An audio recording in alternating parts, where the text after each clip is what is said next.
Pemain keturunan Indonesia Belanda ini telah menjalani debutnya bersama timnas Indonesia di kualifikasi Piala Dunia 2026 zona Asia.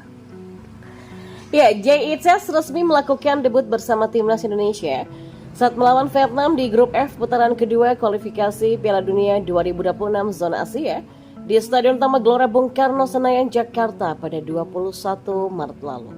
Setelah menjalani debut bersama tim Merah Putih, dia mengaku sangat senang dan antusias. Setelah menjalani debut bersama skuad Garuda, Jay Itzes memiliki keinginan lebih besar. Pemain berusia 23 tahun tersebut punya keinginan untuk bisa membawa timnas Indonesia melangkah lebih jauh lagi di kualifikasi Piala Dunia 2026 zona Asia. Saat ini tim Merah Putih hanya punya 2 laga sisa di putaran kedua kualifikasi Piala Dunia 2026 zona Asia. Timnas Indonesia memiliki 2 laga sisa melawan Irak pada 6 Juni dan kontra Filipina selang 5 hari kemudian. 2 laga ini bakal berlangsung di Stadion Utama Gelora Bung Karno Senayan, Jakarta. Pertandingan melawan Irak dan Filipina ini akan menjadi laga penting bagi tim Merah Putih. Pasalnya, timnas Indonesia saat ini hanya kurang 1 kemenangan saja untuk bisa mengamankan posisi di putaran ketiga kualifikasi Piala Dunia 2026 zona Asia. Untuk bisa mengamankan posisi dan membawa skuad Garuda lolos ke putaran ketiga nantinya, Jay Itzes dengan percaya diri mengatakan bahwa dia siap membantu tim dengan cara apapun untuk bisa mengunci tiket tersebut.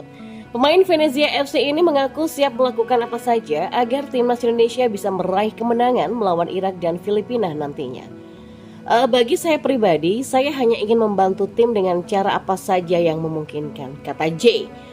Demi membuat tim Merah Putih lolos ke putaran ketiga kualifikasi Piala Dunia 2026 zona Asia ini, Jay Itzes mengaku tidak keberatan apabila harus bermain sebagai striker bahkan kiper. Menurutnya dimainkan di posisi apapun dia siap memberikan yang terbaik. Untuk itulah Jay mengaku tidak akan ada masalah meski ditunjuk sebagai striker ataupun kiper.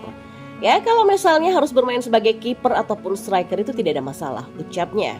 Alasan Jay Itzes siap berpindah posisi dimanapun adalah karena dia ingin memberikan yang terbaik bagi tim Merah Putih.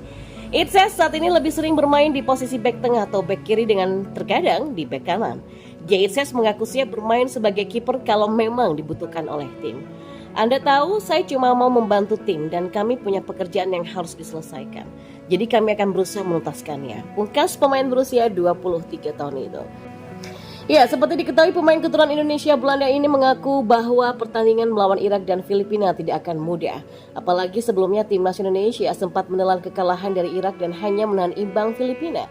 Situasi ini tidak mudah karena tim lawan diyakini punya kepercayaan diri yang tinggi untuk kembali mengalahkan skuad Garuda. Namun, alih-alih meratapi situasi ini, Jay justru bertekad menaklukkan kedua tim tersebut. Ya, agar pemain timnas Indonesia tidak tampil di bawah tekanan, Jay menekankan bahwa dia tidak akan terlalu memikirkan persoalan hasil akhir. Jay hanya ingin fokus di setiap pertandingan nantinya. Ya, harapannya di setiap pertandingan timnas Indonesia bisa meraih kemenangan. Kami tahu ya bahwa laga ini memang tidak akan mudah dibandingkan 2 pertandingan terakhir. Jadi kami perlu mempersiapkannya. Seperti yang saya katakan, kami hanya perlu fokus pada pertandingan berikutnya dan apa yang harus kami lakukan. Tidak terlalu fokus pada hasil akhir. Ya, sekitar informasi sebelum menghadapi Irak dan Filipina, nantinya timnas Indonesia akan menggelar uji coba. Tim Merah Putih dijadwalkan akan menjalani uji coba melawan tim asal Afrika Tanzania di Stadion Madia Senayan, Jakarta pada 2 Juni.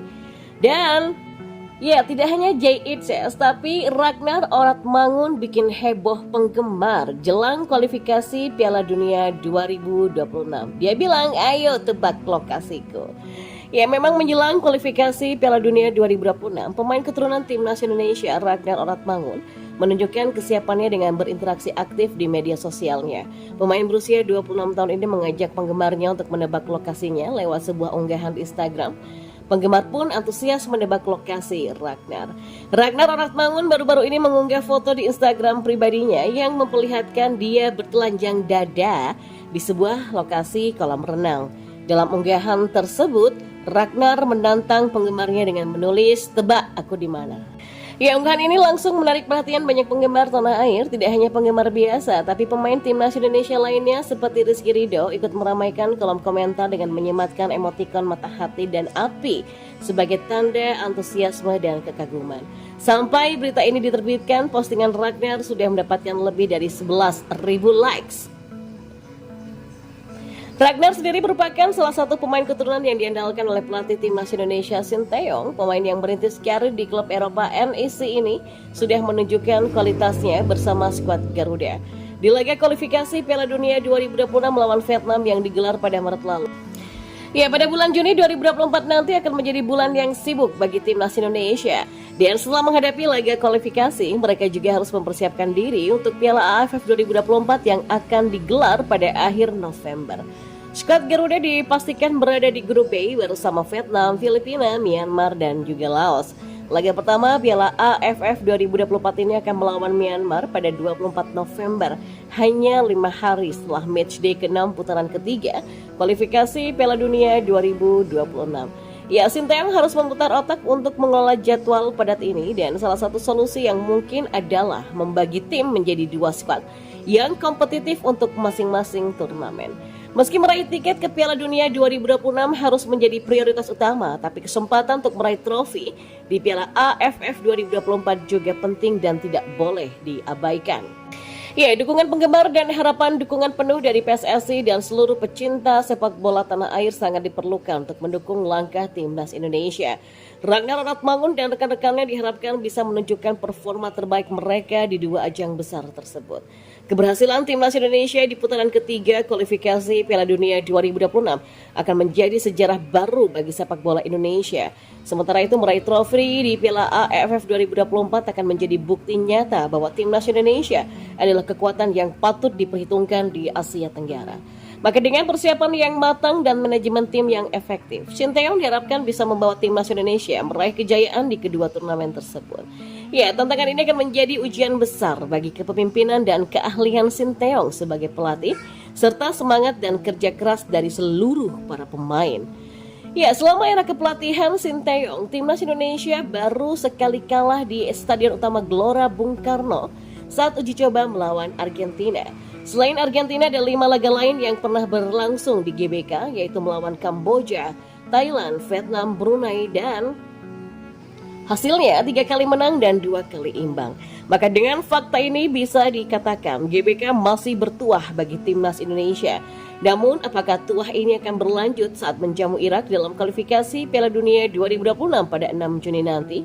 Sejarah mencatat Indonesia sudah 13 kali bentrok dengan Irak. Dari 13 laga itu, tim Merah Putih 2 kali menang, sekali menang di Bangkok, Thailand, dan sekali di Senayan, Jakarta. Kemenangan di GBK tercipta pada September 2000 lalu, itu tercipta pada laga Piala Final Kemerdekaan edisi ke-8. Sebelumnya pada babak grup kedua tim bermain imbang 1-1. Karenanya duel di GBK pada 6 Juni nanti bisa menjadi sarana balas dendam kekalahan di 2013 silam, plus dipermalukan 1-5 di Basra pada 16 November lalu, sudah saatnya harus dituntaskan. Memang tidak mudah menaklukkan singa Mesopotamia, julukan Irak. 2 kekalahan di kualifikasi Piala Dunia 2026 dan di Piala Asia 2023 adalah bukti nyata Irak masih di atas Indonesia. Untuk level U23 Indonesia pun kalah dalam perebutan tempat ketiga Piala Asia U23 2024 yang juga menjadi tiket perebutan Olimpiade 2024. Indonesia juga terjungkal. Namun semua ini tercipta di luar Indonesia. Jika bermain di GBK dengan penonton penuh dan atmosfer yang panas penuh yel-yel, belum tentu Irak bisa menaklukkan Asnawi Mangku Alam dan kawan-kawan. Ya, sejak resmi dibuka untuk pertandingan timnas Indonesia, GBK menjadi saksi banyak tim tumbang. Beberapa di antaranya adalah Australia, Uruguay, dan Korea Selatan. Irak yang saat ini merupakan tim berperingkat ke-58 dunia bukan tidak mungkin tumbang di GBK. Ya, potensi hal tersebut relatif terbuka sebab GBK memang bertuah bagi timnas Indonesia. Saat kalah 1-3 dari Irak di Piala Asia kemarin, Indonesia belum diperkuat Jay, Ragnar, dan Tom Haye. Ketiganya baru bergabung saat melawan Vietnam di kualifikasi Piala Dunia 2026. 3 pemain ini memberikan nuansa baru, performa Indonesia meningkat dengan hadirnya tenaga baru ini. Karenanya Indonesia layak percaya diri menatap laga di GBK pada 6 Juni nanti. Apalagi pemain bisa bersiap dengan lebih baik dan pemain sudah akan berkumpul pada akhir bulan Mei ini. Bahkan sebelum berjumpa dengan Irak ada 1 laga uji coba melawan Tanzania. Pemain-pemain yang berkiprah di Eropa pun sudah mulai datang ke dalam negeri untuk persiapan pemusatan latihan tersebut.